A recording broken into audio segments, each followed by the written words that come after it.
Sit down! Nobody talk! Sit down! We drink wine and relax!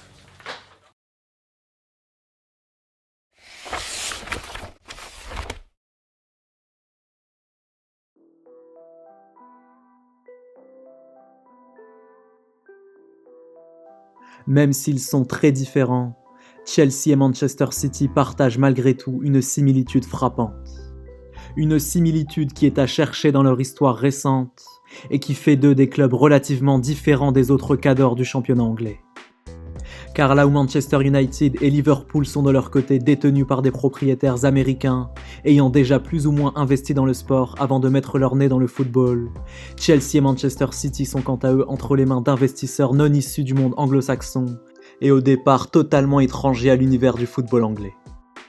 Un oligarque russe d'un côté, un milliardaire émirati de l'autre. Une similitude plutôt originale dans le paysage du football anglais, mais qui n'a pas grand-chose d'autre de singulier a priori.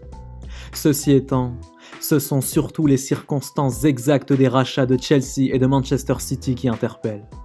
Car au fond, à quelques détails près, ces deux clubs anglais auraient bien pu ne jamais être rachetés par leurs propriétaires respectifs. En 2003, quand Roman Abramovich émet le souhait de mettre la main sur un club de football anglais, c'est d'abord parce que sa démarche s'inscrit dans une volonté de diversifier ses activités, loin de la nouvelle Russie de Vladimir Poutine, où règne alors un climat plutôt hostile à l'égard de certains oligarques issus de l'époque Boris Eltsine.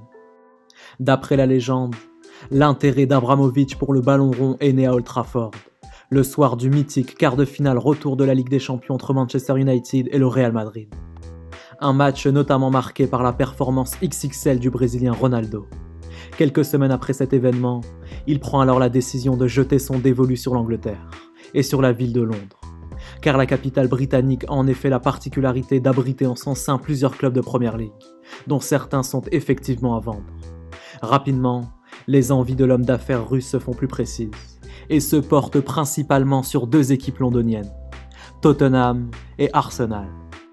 Pour trancher, Abramovich décide alors d'aller lui-même évaluer la marchandise, en se rendant dans le district de Tottenham à bord de son véhicule Mercedes et accompagné de certains de ses conseillers. Le problème, c'est que la visite surprise ne se déroule pas du tout comme prévu.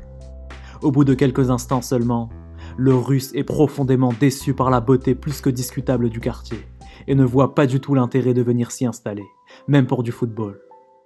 De quoi remettre très sérieusement en cause ses velléités d'investissement financier. Pour l'anecdote, à bord du véhicule, il aurait même lâché à haute voix la phrase suivante.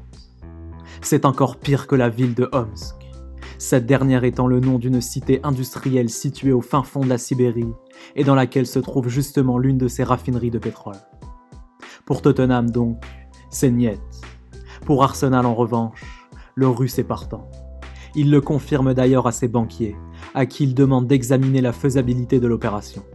Et en l'occurrence, les conclusions des experts de la banque suisse UBS sont catégoriques. Arsenal n'est pas à vendre. Inutile de perdre du temps. L'opération est à leurs yeux irréalisable. Soit, Abramovich décide donc d'abandonner la piste Arsenal et envisage de se tourner vers un autre club londonien.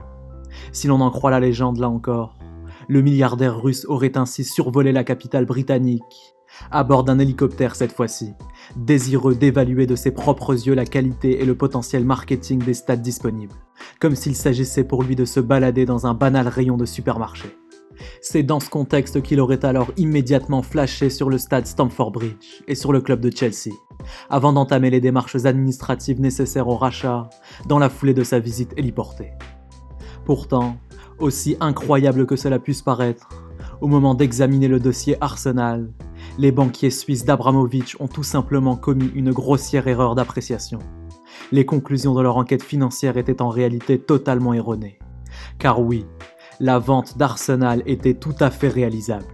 David Dean, le directeur sportif des Gunners, l'avouera d'ailleurs quelques années plus tard.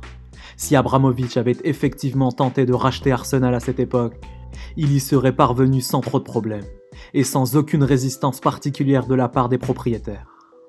En tout état de cause, le destin de Chelsea aura donc basculé sous l'impulsion de cette banale erreur d'appréciation. Mais encore aujourd'hui, impossible de déterminer avec exactitude si cette erreur de la part des banquiers UBS était volontaire ou non. S'agissant de Manchester City, le hasard du destin a là aussi joué un rôle clé dans le processus de rachat par les Émirats arabes unis, ou plus précisément par un membre de la famille au pouvoir. Car si les pulsions d'achat du cheikh Mansour sont au départ très claires, ces dernières ne se portent pas immédiatement sur Manchester. En 2008, 2 clubs monopolisent son attention, Newcastle et surtout Everton. Les négociations entre Mansour et les dirigeants d'Everton sont même rapidement engagées. Mais une fois de plus, c'est une simple histoire de stade qui finit par faire basculer la transaction. Car en découvrant l'enceinte de Goodison Park, le stade d'Everton, le milliardaire émirati déchante complètement. Il fait part à ses interlocuteurs de ses inquiétudes, notamment en ce qui concerne la rénovation urgente d'un stade aussi vétuste, inadapté à toute forme de rayonnement international. Mansour interroge alors aussitôt les dirigeants d'Everton sur la planification des éventuels travaux de rénovation, ou même sur la création d'un autre stade. Ces travaux, lui répondent-ils, ne sont pas du tout prévus pour l'instant, pas plus que la création d'un nouveau stade. Grave erreur de la part des dirigeants anglais. En l'apprenant, Mansour et ses pulsions d'achat sont stoppés net. S'il doit en plus s'occuper de la création d'un tout nouveau stade, hors de question pour lui d'investir son argent à cet endroit. D'autant qu'à seulement 50 km du district d'Everton, un autre club est à vendre lui aussi, et dispose justement d'un tout nouveau stade, Main Road, créé il y a seulement quelques années. Et ce club n'est nul autre que Manchester City. Rapidement, la vente est conclue entre les deux parties, précipitant ainsi l'avènement d'une ère nouvelle pour le club mancunien, marquée par une injection massive d'argent, par la signature de très nombreuses stars du ballon rond, et par le naming du fameux stade Main Road, rebaptisé en 2011 l'Etihad Stadium. Une ère nouvelle qui, en un peu moins de 10 ans, conduira Manchester City vers les sommets du football anglais. Pour l'anecdote malgré tout, en 2014, Bill Kenwright, le président d'Everton qui l'était déjà lors des négociations avec Mansour en 2008, avouera lors d'une interview donnée à la presse anglaise « Si j'avais été au bon endroit au bon moment, alors oui, Mansour aurait acheté Everton. Et surtout pas Manchester City. » Malgré les sommes astronomiques qu'ils ont dépensées sur le marché des transferts, Chelsea et Roman Abramovich mettront longtemps avant d'atteindre les sommets en Ligue des Champions. Plus exactement 5 ans pour disputer une première finale en 2008 et 9 ans pour obtenir un premier trophée en C1. À ce jour donc, le Chelsea made in Abramovich a pris part à 3 finales de Ligue des Champions, 2008, 2012 et désormais 2021. Mais hasard ou non, à chaque fois Chelsea y est parvenu de manière inattendue, presque par surprise, et systématiquement avec un pompier de service en guise d'entraîneur, recruté en catastrophe au cours de la saison. Au début de la saison 2007-2008 en effet, c'est José Mourinho en personne qui est aux manettes pour guider les Blues vers la victoire finale. Mais après de mauvais résultats, notamment en poule de Ligue des Champions, il est finalement licencié d'un commun accord et temporairement remplacé par l'Israélien Avraham Grant, le directeur technique du club, qui auprès de Roman Abramovich jouit par ailleurs d'une relation de confiance et d'amitié. Avec un groupe en autogestion, grâce notamment à l'expérience de la triplette John Terry, Claude Makelele, Didier Drogba, Chelsea atteint cette saison-là la finale de la Ligue des Champions 2008. Une finale perdue au tir au but, face au Manchester United de Cristiano Ronaldo et d'Alex Ferguson. Et lors de la saison 2011-2012, rebelote, nouvelle coïncidence. Après un début de saison complètement manqué sous les ordres d'André Villas-Boas, les dirigeants londoniens font appel à un intérimaire pour terminer la saison, en la personne de l'Italien Roberto Di Matteo, l'adjoint d'André Villas-Boas justement. Et à nouveau, grâce à un groupe en autogestion, Chelsea se hisse jusqu'en finale de Ligue des Champions 2012, en parvenant même à éliminer le FC Barcelone de Lionel Messi. Autre coïncidence, la finale du tournoi face au Bayern Munich finit par se disputer là encore, au tir au but, comme en 2008. Or, cette séance, les hommes de Didier Drogba parviennent à la remporter cette fois-ci. Pour ce qui est de la saison 2020-2021, le scénario est quasiment le même là encore. Chelsea et Roman Abramovich démarrent leur saison avec Frank Lampard, mais finissent par licencier ce dernier, qui est alors remplacé presque par hasard par l'Allemand Thomas Tuchel, tout juste renvoyé de son poste d'entraîneur du Paris Saint-Germain. Une décision plus que judicieuse de la part des dirigeants londoniens, puisqu'elle précipite la spectaculaire remontada de Chelsea aussi bien en championnat qu'en Ligue des Champions, où ils atteignent là encore la finale du tournoi. Jamais 203, si l'on en croit le fameux proverbe, la finale de la Ligue des Champions 2021 entre Chelsea et Manchester City pourrait elle aussi se disputer au tir au but, comme en 2008 et comme en 2012. Mais au-delà de ce genre de coïncidences troublantes, qui ne laisseront sans doute pas indifférents les plus superstitieux, une énorme différence est à souligner entre le Chelsea de 2008 puis de 2012 et celui de 2021. Car contrairement à l'Italien Di Matteo et à l'Israélien Grant, force est de constater que cette fois-ci, l'autogestion n'existe pas pour les joueurs de Chelsea. Tactiquement, la marque de fabrique Thomas Tuchel est très clairement perceptible dans la façon de jouer des Blues. L'un des buts les plus importants de l'histoire de Manchester City sous l'ère émirati est sans aucun doute celui inscrit par Sergio Aguero lors de la toute dernière journée de championnat 2011-2012 face aux Queen's Park Rangers. Alors qu'une victoire peut permettre aux hommes de Roberto Mancini de valider leur titre de champion d'Angleterre, ils finissent par être menés 2-1, avant qu'Edin Dzeko ne parvienne à égaliser dans le temps additionnel. À ce moment précis du match, Sergio Aguero s'approche de Mario Balotelli, entré en jeu quelques minutes plus tôt, et lui adresse alors ses ultimes consignes. « Reste près de moi », lui lance-t-il. « On va tenter un 1-2 dès que possible. » Ce à quoi l'attaquant italien répond en acquiesçant, faisant mine d'avoir vaguement compris les directives de son coéquipier. L'Argentin avouera d'ailleurs quelques années plus tard « Je ne sais pas s'il m'écoutait vraiment à ce moment-là. Il est un peu fou dans sa tête, donc peut-être n'avait-il même pas compris ce que je lui disais. » La suite pourtant, tout le monde la connaît. Après un bon décalage de Balotelli, Agüero parvient à inscrire le but vainqueur pour Manchester City, à l'ultime seconde du match. Un but synonyme de titre pour les Citizens. Pour l'anecdote néanmoins, l'intention première de l'Argentin au moment de recevoir le ballon dans la surface de réparation n'était pas vraiment de frapper au but, mais plutôt d'obtenir un penalty à l'aide d'un bon crochet sur le défenseur adverse. Ce qui est un peu moins connu en revanche, c'est la réaction de Balotelli au moment de célébrer le but vainqueur d'Agüero. Car là où la plupart des autres joueurs mancuniens se jettent dans les bras de leur attaquant vedette pour venir le congratuler, Balotelli, lui, préfère l'agripper par le cou avant de lui lancer à l'oreille quelques mots doux. Des mots doux traduisibles en ces termes. « Espèce de putain d'abruti, toi et tes grosses couilles, je vous aime. » Aussi bien sûr qu'en dehors du terrain, l'attitude de Balotelli lors de son passage à Manchester n'a laissé personne indifférent, à commencer par Sergio Aguero lui-même. Encore aujourd'hui, l'international argentin se souvient notamment des frasques de l'Italien à l'entraînement. Des frasques dignes d'un enfant de 10 ans. Quand il s'agit de débuter certaines séances d'entraînement par exemple, Balotelli a parfois coutume de shooter au hasard dans tous les ballons, histoire de les envoyer aux quatre coins du terrain, et simplement pour faire le pitre auprès de ses coéquipiers. Le problème, c'est que l'extravagance du numéro 9 transalpin se traduit bien souvent par une forme de nonchalance sur le terrain, qui n'est d'ailleurs pas sans poser certains problèmes relationnels. Un jour, par exemple, alors qu'une petite opposition a lieu à 5 contre 5, Micah Richards, l'ex-défenseur de City, exaspéré par le manque d'implication de Balotelli, finit par lui faire part de son mécontentement, en lui demandant d'intensifier ses courses. Ce à quoi le futur joueur de l'OM décide de répondre par des insultes en italien, suffisant pour déclencher la colère du défenseur britannique, lequel allant même jusqu'à défier physiquement son acolyte. Pour l'anecdote, il faudra ce jour-là l'intervention de Yaya Touré, de James Milner et même de Roberto Mancini pour séparer les deux hommes. Autant d'écarts de conduite qui vaudront en tout cas à l'Italien de décrocher un drôle de record, celui du plus grand nombre d'amendes infligées par le club Citizen, avec un total de 340 000 € accumulés pour le seul et unique mois de mars 2011. Même lors de certains repas, l'ex-attaquant de l'Inter est bien souvent rattrapé par son excentricité, voire par sa bêtise. À l'époque, l'une de ses blagues favorites à table consiste d'ailleurs à jeter de petits morceaux de fromage au visage de ses partenaires.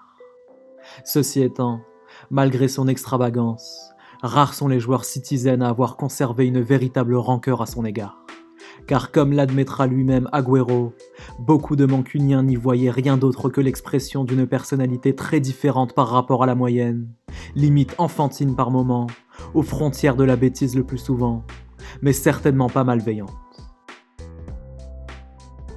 Outre son endurance ainsi que ses très grosses capacités athlétiques, l'humilité constitue l'une des nombreuses autres qualités à mettre au crédit d'N'Golo Kanté, et celle-ci est bien souvent poussée à l'extrême par le milieu de terrain tricolore. De l'US Boulogne à Chelsea, nombreuses sont les anecdotes à son sujet, à commencer par celle de sa Mini Cooper, achetée en 2015 lors de son arrivée à Leicester, et qu'il a conservée pendant de nombreuses années, sans quasiment jamais la remplacer. La simplicité du joueur de Chelsea se retrouve d'ailleurs jusque dans les circonstances exactes de ses achats, dans la mesure où son Mini Cooper n'était rien d'autre qu'un véhicule de seconde main, acheté d'occasion, pour l'équivalent d'un peu plus de 10 000 € seulement. Une somme ridicule pour un joueur qui culmine aujourd'hui à près de 700 000 € mensuels. Pour l'anecdote, ce n'est qu'en mai 2021 que le numéro 7 des Blues se résoudra à délaisser son Mini Cooper, déjà bien abîmé par un accident survenu en 2018, contre un nouveau véhicule, Mercedes cette fois-ci. Dans un autre registre, lors du mois de septembre 2018, il rate malencontreusement l'Eurostar censé le déposer à Paris, juste après un match face à Cardiff. Contraint de revoir ses plans pour la soirée, Kanté envisage alors de se rendre à la mosquée la plus proche pour y effectuer sa prière. Mais bien évidemment, une fois sur place, il est aussitôt reconnu par d'autres fidèles musulmans. Ces derniers lui proposent alors de venir passer la soirée en leur compagnie, chez eux. Aucun problème pour N'Golo Kanté. Tout sourire, il accepte d'honorer l'invitation qui lui est lancée et décide donc d'aller se restaurer au domicile de ses nouveaux compagnons du soir. Au menu, riz au curry, partie de PlayStation et même visionnage d'une émission de foot à la télé, à l'image de n'importe quel autre amateur de foot. Au cours de la soirée, il n'hésitera d'ailleurs pas à se livrer sur son parcours de footballeur professionnel, expliquant par exemple que le joueur contre qui il a eu le plus de difficultés à défendre jusqu'à présent se nomme Lionel Messi. Pour la petite histoire, millionnaire ou pas, N'Golo Kanté ira même jusqu'à proposer à ses hôtes du jour de laver lui-même l'assiette dans laquelle il vient de manger, par simple politesse, ce que ces derniers refuseront catégoriquement. Concernant ses capacités de footballeur stricto sensu, les anecdotes ne manquent pas là non plus. Déjà, à Leicester, son impressionnante condition physique ne passait pas inaperçue aux entraînements. Un jour par exemple, lors d'une discussion avec Jamie Vardy, il avoue à ce dernier qu'il projette de se rendre à l'entraînement en footing, plutôt qu'en voiture, histoire de s'infliger une séance de course supplémentaire. Un projet que Kanté ne mettra certes jamais à exécution. Quelques années plus tard, l'attaquant anglais avouera néanmoins « Quand on perdait le ballon, quelle que soit la partie du terrain, il apparaissait et nous le redonnait. À l'entraînement, il était tellement facile que je suis presque certain qu'il perdait parfois volontairement la balle, juste pour le plaisir de la récupérer derrière. » Une version corroborée par Eden Hazard quelques années plus tard. Quand à l'issue d'un match de championnat face à West Ham en 2017, l'ex-joueur de Chelsea admettra être totalement bluffé par l'activité de son milieu de terrain dans l'entrejeu. Quand je suis sur le terrain, affirmera-t-il, j'ai parfois l'impression de le voir en double. Un à gauche, un à droite. J'ai l'impression de jouer avec des jumeaux. Si un jour, un footballeur envisage d'évoluer sous les ordres de Pep Guardiola, mieux vaut pour lui ne pas être en délicatesse avec sa paire de crampons, ni même avec certains autres détails pratiques. Lors de la pesée par exemple, si certains joueurs ont le malheur d'afficher un surpoids situé au-delà de 2,5 kg par rapport à leur poids de forme, la sanction est claire et nette. Interdiction formelle de prendre part aux séances d'entraînement en compagnie du groupe pro. Dans un tout autre registre, si les footballeurs coachés par Guardiola ont l'intention de pratiquer un rapport sexuel, ils sont priés de le faire avant minuit, et surtout pas après. Une précaution horaire qui, d'après le Catalan, serait le seul et unique moyen de s'assurer un sommeil de qualité. Cette règle, c'est d'ailleurs avec Lionel Messi que l'ancien entraîneur du Barça l'a inaugurée, permettant ainsi à l'Argentin de limiter ses blessures musculaires. Tactiquement parlant, les entraînements made in Guardiola ont la réputation d'être très exigeants, d'un point de vue technique d'abord. Pour prendre part à une séance concoctée par l'Espagnol, un footeux a tout intérêt à apprécier le jeu au sol. Car parmi les activités que l'ancien entraîneur du Bayern affectionne le plus aux entraînements, on trouve notamment un exercice vieux comme le monde, génialement simple, mais pourtant redoutable. Le taureau, un exercice où la qualité de passe est indispensable, mais que Guardiola a l'habitude d'exploiter non pas comme un simple échauffement, mais comme un exercice technique à part entière. Eliakim Mangala, l'ex-défenseur Citizen, avouera d'ailleurs que parfois, le but du jeu de certaines de ces séances était d'enchaîner jusqu'à 60 passes, sans interruption, à une vitesse délirante, et bien évidemment, avec une seule et unique touche de balle. En revanche, même quand il s'agit d'un simple taureau, les règles ne manquent pas. Hors de question par exemple pour quiconque d'utiliser la semelle pour réaliser une passe, sous peine de ralentir le rythme de l'exercice. Quand il nous montrait des vidéos, ajoutera par ailleurs le défenseur français, j'avais parfois l'impression d'être à l'université.